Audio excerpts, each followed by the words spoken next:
অজ্ঞাত মৃত মানুষের দেহ উদ্ধার ঘিরে চাঞ্চল্যের।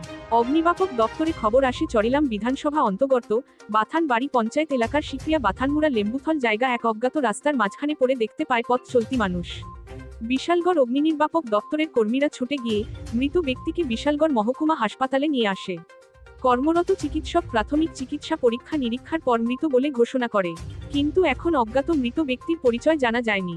বর্তমানে বিশালগড় মহকুমা হাসপাতালে মর্গে রয়েছে উদ্ধার অজ্ঞাত মৃত ব্যক্তির দেহ। আমাদের বিশালগড় ফায়ার স্টেশনে একটা স্পেশাল কোনো খবর আছে যে শিকুরিয়া বাতামমোড়া লেম্বুস্থল একটা জায়গা আছে, এখানে একজন লোক রাস্তার মধ্যে পড়ে রয়েছে।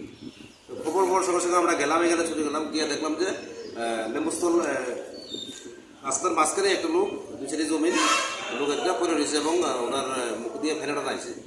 তো ওনাকে আমরা রেস্কিউ করছি, ভেরি সিরিয়াস ইনজুর্ড, এবং আমরা রেস্কিউ করে ফেনারা ওনারা বিশালগড় সদর হসপিটালে বলে দিচ্ছি। কি নাম ওনার?